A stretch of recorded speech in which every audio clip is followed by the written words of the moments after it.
A man runs, week after week, year after year. The Fugitive wasn't just a TV show, it was an obsession that gripped America for 4 years straight. But behind the relentless pursuit, nothing was simple. The lead actor collapsed from exhaustion. The ending was written in secret, and one episode, it drew more viewers than the moon landing. These are 20 weird facts about The Fugitive, and buried in the chaos, a finale so massive it broke television records that stood for decades. Keep running. This story moves fast. The Fugitive almost never existed, not because networks didn't want it, but because they couldn't believe anyone would watch it. In 1962, creator Roy Huggins pitched a simple idea. A man wrongly convicted of murder escapes custody and spends years hunting the real killer while being hunted himself. Every network executive heard the same problem: no resolution. How do you end a show about a man who never stops running? ABC said it sounded depressing. CBS called it too dark for primetime. Even ABC's own development team pushed back hard, arguing that audiences needed closure, needed hope, needed something to root for beyond endless escape. But producer Quinn Martin saw something different. He saw tension that could last forever, a hero audiences would never stop following, a format that could stretch across years without losing steam. He fought for it, pitched it again, refused to let it die. And finally, reluctantly, ABC gave him one season. Just one. No promises, no long-term commitment, no faith that it would survive. They were wrong. The Fugitive became the most watched drama on television, and that one-season gamble turned into 4 years of television history that changed everything.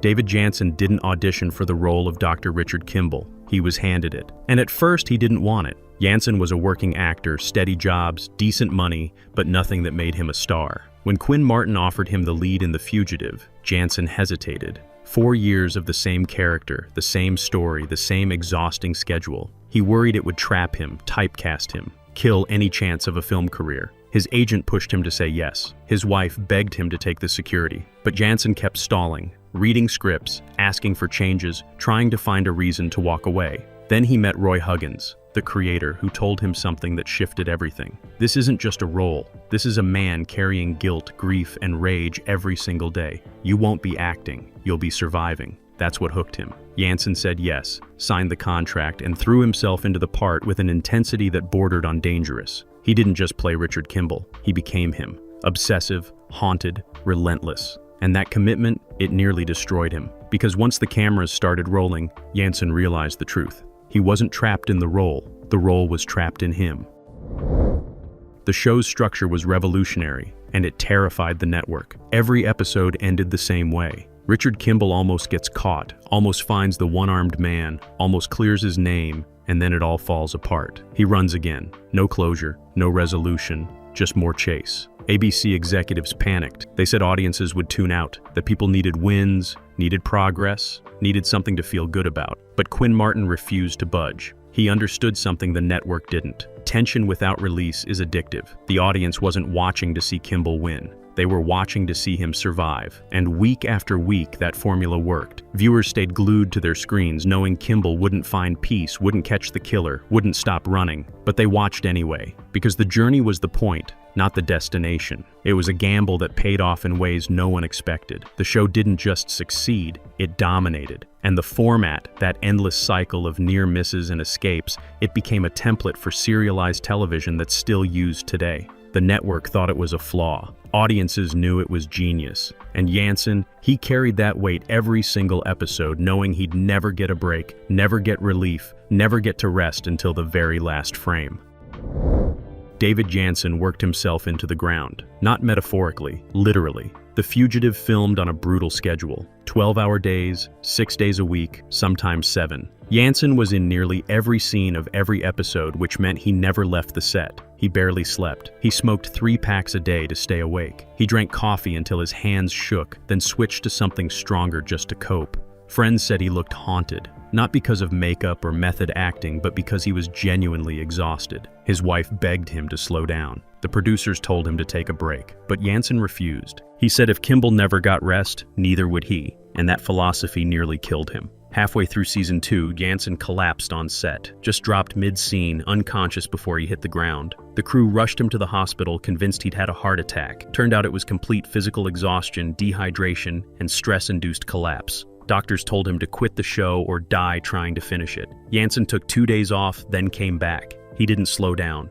He didn't ease up. He just kept running, kept filming, kept pushing until his body had nothing left. And you can see it on screen.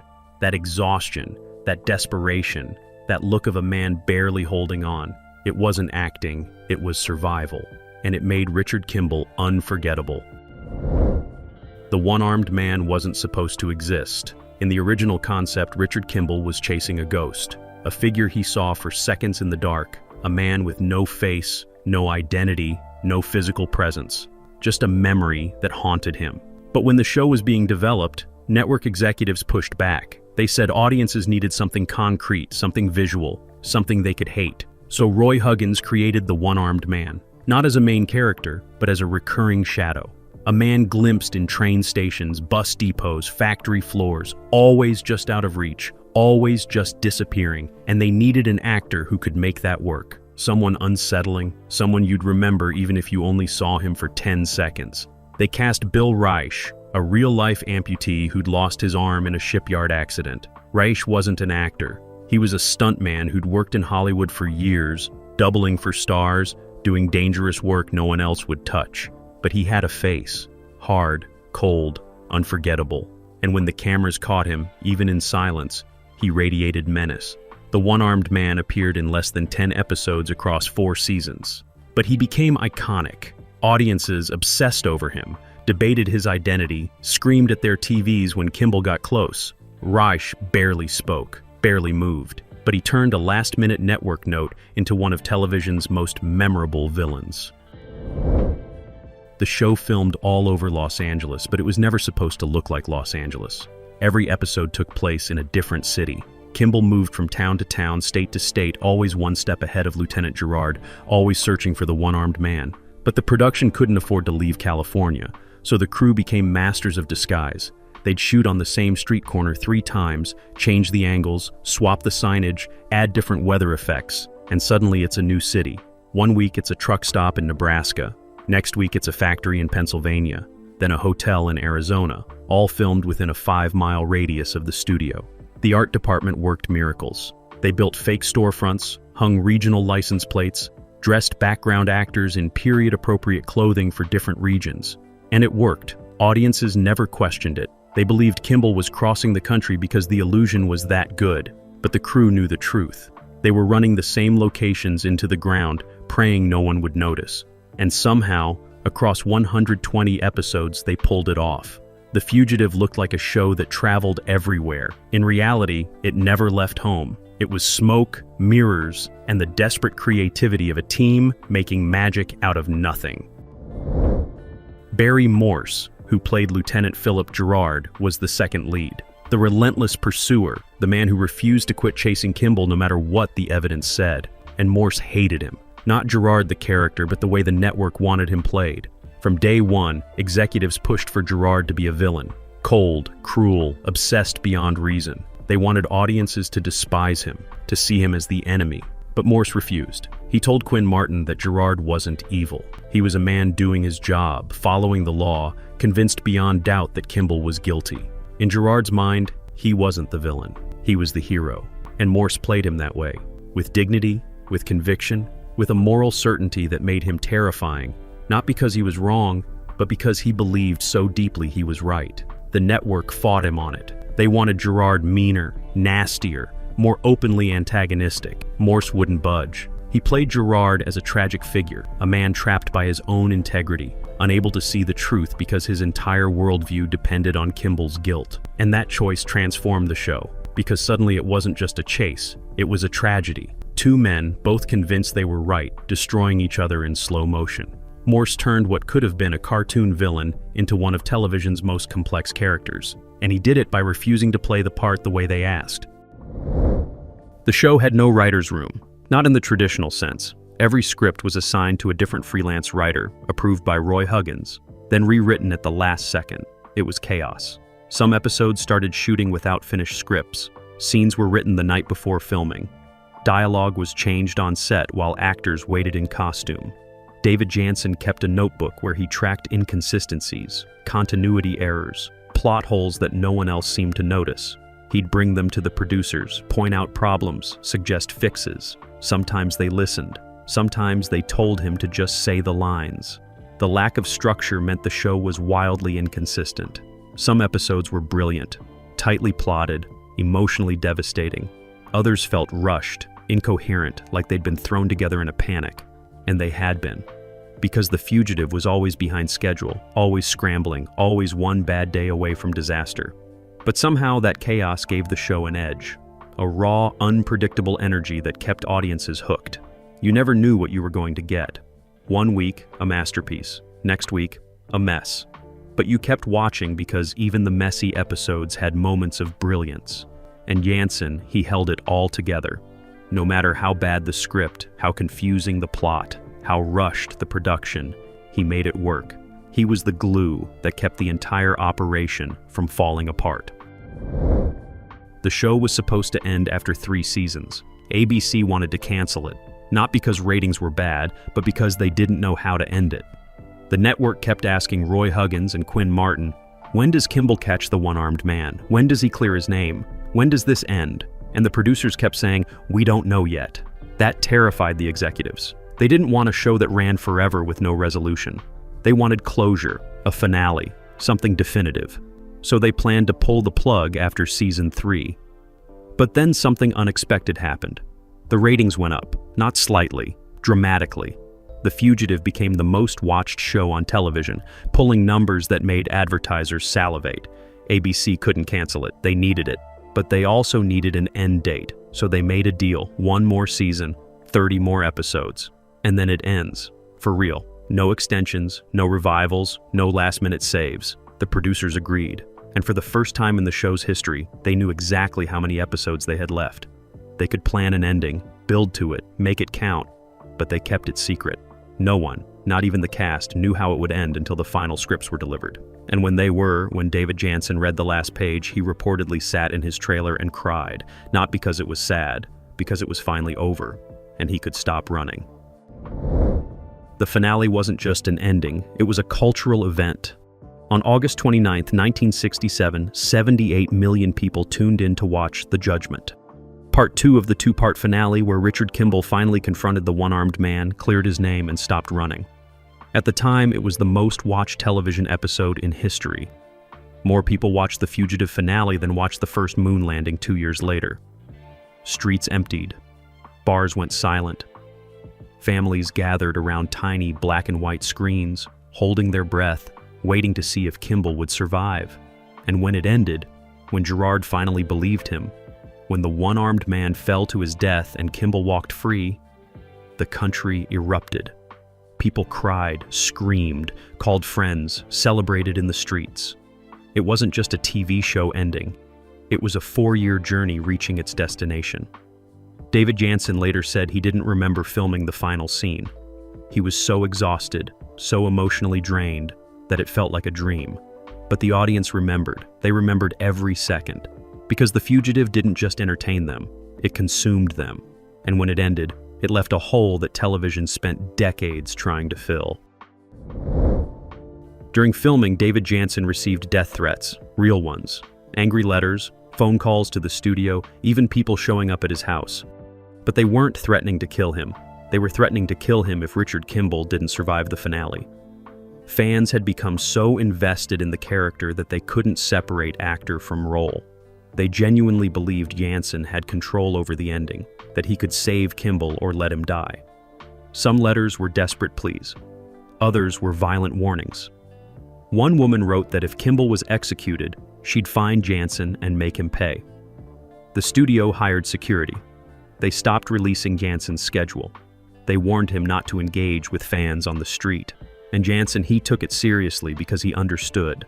For 4 years, Richard Kimble had been America's underdog, the innocent man fighting. A system designed to crush him. People needed him to win, not just for entertainment, but for something deeper.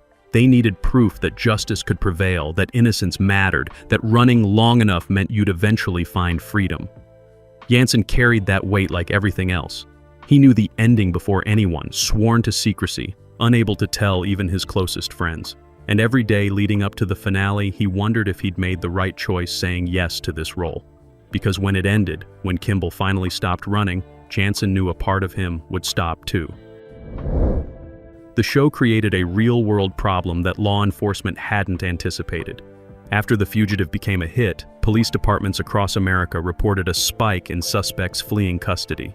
Not hardened criminals, but regular people facing charges who suddenly believed they could run, hide, and clear their names just like Richard Kimble. Some cited the show directly when caught. They'd tell officers they were innocent, that they needed time to find the real culprit, that running was their only option. Prosecutors started calling it the fugitive defense, and judges hated it. Defense attorneys would reference the show, argue that their clients deserved the same chance Kimble had. It never worked, but it kept happening. The show had accidentally romanticized fleeing justice, made it look noble instead of desperate, and law enforcement blamed Roy Huggins for it. He received angry letters from police chiefs, district attorneys, FBI officials. They accused him of making their jobs harder, of inspiring criminals to run instead of face trial. Huggins defended the show, saying it was fiction, that audiences understood the difference between television and reality. But privately, he admitted the criticism stung. He never intended The Fugitive to be an instruction manual for suspects. He just wanted to tell a story about injustice. But once it was out there, once millions of people saw Kimble survive week after week by running, the idea took root, and some people, desperate and scared, decided to try it themselves. Barry Morse almost quit the show during season 2, not because of the workload or the scripts, but because he couldn't stand how Gerard was being used. In early episodes, Gerard was a presence, a threat, a man who appeared just when Kimble thought he was safe. But as the show grew more popular, producers started cramming Gerard into every episode whether it made sense or not. Morse argued that it diluted the character, made him less frightening, less effective. He wanted Gerard to be like the shark in Jaws, felt more than seen, building tension through absence. But the network loved Barry Morse. They wanted him in as many episodes as possible because viewers responded to the cat and mouse dynamic. So they wrote Gerard into stories where he didn't belong, forced confrontations that felt contrived, made him chase Kimble in ways that defied logic. Morse threatened to walk. He met with producers, laid out his case, demanded they scale back Gerard's appearances. And surprisingly, they listened. Starting in season 3, Gerard appeared less frequently, but with more impact. When he showed up, it mattered. The episodes felt earned, not manufactured. And Morse stayed, relieved that Gerard could be the character he'd always envisioned. A relentless force, not a recurring annoyance. That compromise saved the show's integrity and kept one of television's great performances from walking away. The Fugitive was filmed almost entirely at night. Not because the story demanded darkness, but because David Jansen refused to work during the day. His exhaustion was so severe that sunlight made him physically ill. He'd get migraines, nausea, dizziness under studio lights, so the production adapted. They scheduled his scenes after sunset, built sets that accommodated night shooting, and transformed the show's visual style to match. And accidentally, it made everything better. The Fugitive gained this perpetual twilight atmosphere, this sense that Kimble existed in shadows, always moving through darkness, never quite reaching daylight. It became part of the show's identity, that noir-like quality, the way Kimble would emerge from alleys, hitchhike on empty highways, hide in dimly lit rooms.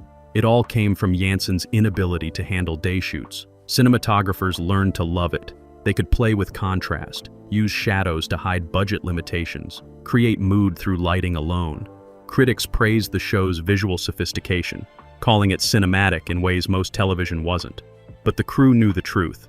They weren't making artistic choices. They were working around their star's physical collapse. And somehow that limitation became the show's greatest aesthetic strength. The Fugitive looked like nothing else on television because it was made under conditions no other show endured. Jansen's breaking body shaped the entire visual language of the series. There's an episode that never aired, not because it was lost or banned, but because it was too disturbing for 1960s television. In season 3, writers pitched a story where Kimble witnesses a child's murder and has to decide whether to come forward, knowing it would expose him to Gerard. The script was dark, unflinching, and focused heavily on Kimble's moral crisis. He wasn't just running from the law, he was running from himself, from the guilt of staying silent while a killer walked free. They filmed it, David Jansen gave what crew members called his best performance of the entire series. Raw, broken, completely unguarded. But when network executives screened it, they refused to air it. Too heavy, they said. Too dark for families. Too real. The episode was shelved, locked away, and replaced with a lighter story about Kimble working on a farm. For years, fans heard rumors about the lost episode. Some claimed to have seen it, others said it was destroyed, but it wasn't. The footage still exists in ABC's archives, labeled but unreleased. David Jansen reportedly asked to buy it, wanting to preserve what he considered his finest work on the show. The network refused. To this day, it remains one of television's most famous unaired episodes, a glimpse of what The Fugitive could have been if it had been allowed to go darker, deeper, more honest about what running really costs. The show's final scene wasn't in the script, not the one that was written anyway. In the original finale, after Gerard finally believes Kimble and the one-armed man dies, Richard Kimble walks away alone. No celebration, no reunion, just freedom and silence. But on the day of filming, David Jansen asked Roy Huggins for one change. He wanted Kimble to smile. Just once. For 4 years, Kimble had carried grief, rage, and exhaustion across his face. He never smiled, never relaxed, never let the mask slip. And Jansen felt that if the character didn't smile at the end, the audience would never believe he was truly free. Huggins hesitated. He thought the smile would feel false, too neat, too Hollywood. But Jansen insisted. He said Kimble earned it, that the audience earned it, so they shot it both ways. One take with the stoic walk into the distance. Another with a small, almost invisible smile as Kimble glances back at Gerard before leaving. When they edited the finale, they used the smile, and it destroyed audiences. That tiny moment of relief, of joy, of a man finally exhaling after 4 years of holding his breath. It broke people. Critics called it the perfect ending. Jansen called it the only honest choice. Because Richard Kimble didn't just survive, he got his life back. And that smile, barely there, said everything. After the show ended, David Jansen couldn't escape Richard Kimble. Everywhere he went, people called him Doctor. They'd approach him in restaurants, airports, grocery stores, and ask if he'd found the one-armed man. Some knew it was a TV show. Others seemed genuinely confused, treating Kimble like a real person, and Jansen like an imposter wearing his face. At first, Jansen tried to be gracious. He'd smile, play along, sign autographs. But as months passed and the attention didn't fade, it started to break him. He took roles in films, tried to reinvent himself, desperate to prove he was more than one character. But nothing stuck. Directors wanted the quiet intensity of Kimble. Audiences wanted the haunted desperation. Jansen was trapped by the very role that made him famous. He started drinking more, smoking more, sleeping less. Friends said he looked like he was still running, even though the show had ended. In interviews, he'd talk about The Fugitive with resentment, calling it the best and worst thing that ever happened to him. The best because it gave him everything, the worst because it took everything else away. When Jansen died in 1980 at age 48 from a heart attack, people weren't surprised. He'd been running himself into the ground for years.